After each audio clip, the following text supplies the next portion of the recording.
వీక్షకులందరికీ నమస్కారం. మార్చి నెలలో ద్వాదశ రాశుల వారికి ఏ విధమైనటువంటి ఫలితాలు కలగబోతున్నాయో ఈ వీడియో ద్వారా తెలుసుకునేటువంటి ప్రయత్నం చేద్దాం. క్రోధీనామ సంవత్సరంలో చిట్ట చివరి మాసం ఈ మార్చి నెల. ఈ పాల్గొన మాసంలో గ్రహ సంపత్తిని గనక మనం పరిశీలనం చేస్తే గురుడు వృషభ రాశి యందు సంచారం చేస్తూ ఉన్నారు. మిథునమందు కుజుని యొక్క సంచారము కొనసాగుతూ ఉన్నది. కన్యారాశి యందు కేతుగ్రహం సంచారాన్ని ఆయన కొనసాగిస్తూ ఉన్నారు.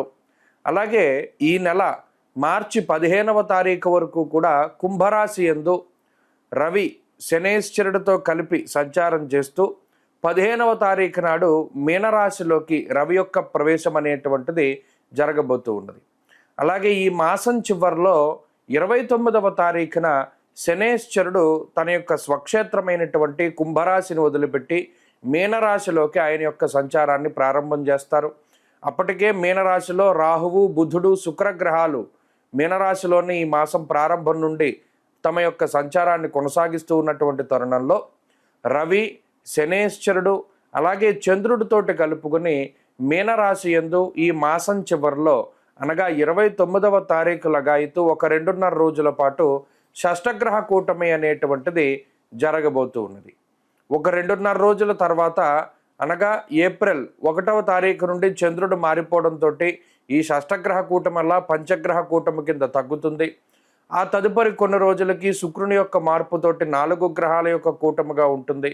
ఆ తర్వాత దాదాపుగా మీనరాశిలో శని రవులు మాత్రమే మిగులుతారు ఈ మాసం చివరికి, అలాగే ఈ మే నెల వచ్చేసరికి.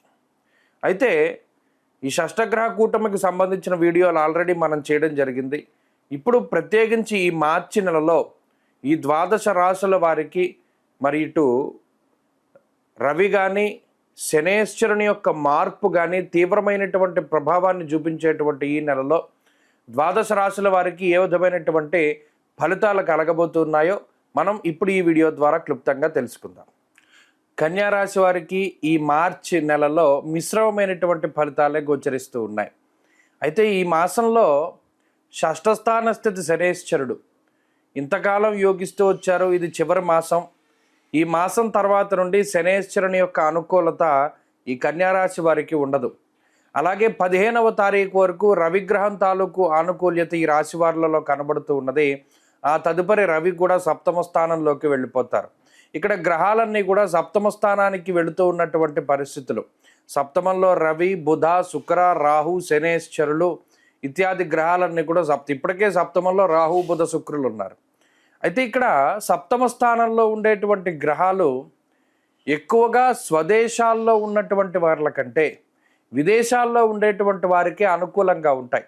అంటే ఏదో చదువు మీదో ఉద్యోగం కావాలనో వేరే దేశానికి వెళ్ళినటువంటి కన్యారాశి వారు అక్కడ స్థిరపడడానికి, అక్కడ ఉద్యోగం లభించడానికి, లేదా అక్కడ చదువు పరంగా మంచి ఫలితాలు సాధించడానికి వాటికి కూడా ఎక్కువ అవకాశాన్ని కల్పిస్తూ ఉంటుంది ఈ గ్రహస్థితి. అలాగే దూర ప్రాంత సంచారం చేయడానికి, ఉన్నతమైనటువంటి ఉద్యోగాన్ని సాధించాలి, ప్రభుత్వ ఉద్యోగాన్ని సాధించాలి అనుకునేటువంటి వారికి ప్రోత్సాహకంగా ఈ గ్రహస్థితి ఉంటుంది. ఈ మాసంలో ప్రత్యేకించి 15వ తారీఖుకు ముందు రవిగ్రహము, అలాగే ఈ మాసంలో శనేశ్వరుడు, గురుబలం ప్రధానంగా ఈ రాశి వారిని ముందుకు నడిపిస్తూ ఉన్నటువంటి బలాలుగా చెప్పవచ్చును.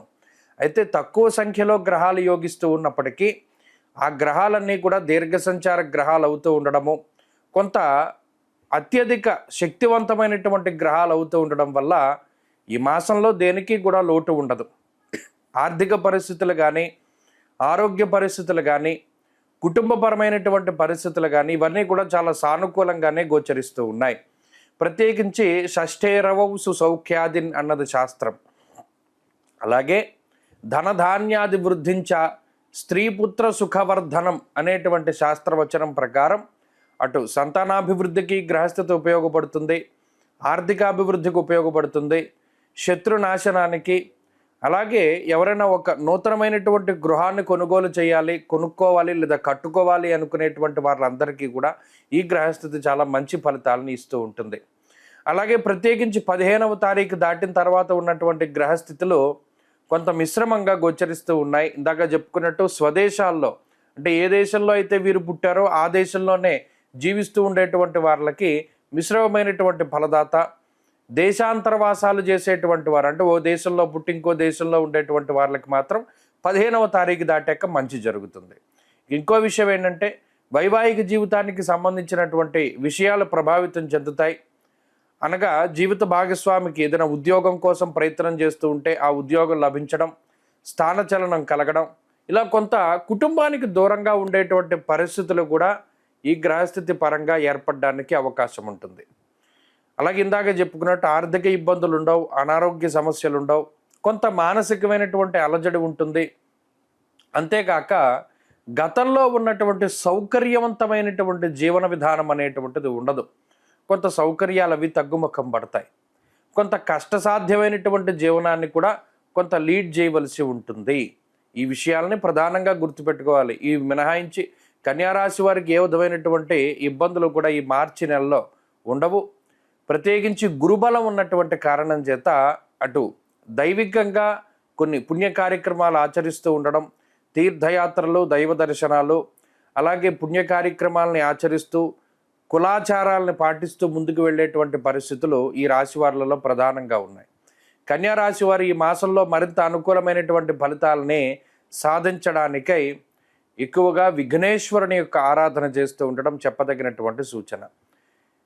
ఈ మాసంలో సంకష్టహర చతుర్థి వ్రతాలు కానీ, చవితి రోజున చేసేటువంటి ఉపవాసాలు కానీ, విఘ్నేశ్వరుని యొక్క సహస్రనామ స్తోత్రాలు కానీ మంచి ఫలితాలని ఇస్తాయి. మార్చి నెల 29వ తారీఖు లగాయతు మే 21వ తారీఖు వరకు దాదాపుగా 53 రోజుల పాటు శని రాహువుల యొక్క యుతి మీనరాశి యందు, అందున పర్టికులర్గా పూర్వభాద్ర నక్షత్రం 4వ పాదంలో ఈ 53 రోజుల పాటు శని రాహువుల యొక్క కంజంక్షన్ అనండి, యుతి అనండి, కలయిక అనండి, ఏదైనా సరే ఈ 2 గ్రహాలతో పాటు అంటే ఇక్కడ షష్టగ్రహ కూటమి కూడా జరుగుతోంది. కానీ మిగతా గ్రహాల యొక్క కలయిక కన్నా శని రాహువుల యొక్క కలయిక, ఈ శని రాహువులతో పాటుగా రవి కూడా మీనరాశిలో ఉంటూ ఈ 3 గ్రహాల యొక్క కలయిక తీవ్రమైనటువంటి ప్రభావాన్ని చూపించబోతూ ఉన్నది. అయితే ఇది ప్రకృతి పరంగా ఇబ్బంది పెడుతూ ఉంటుంది.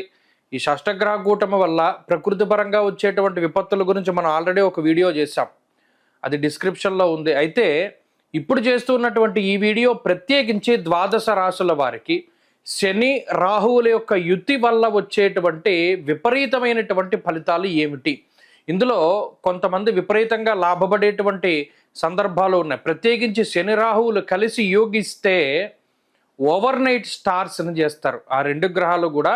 అంటే ఎలా ఉన్నవాడైనా, ఉదాహరణకి చూడండి, ఈ కుంభమేళాలో కొంతమంది అలాగే ఓవర్ నైట్లో స్టార్స్ అయ్యారు.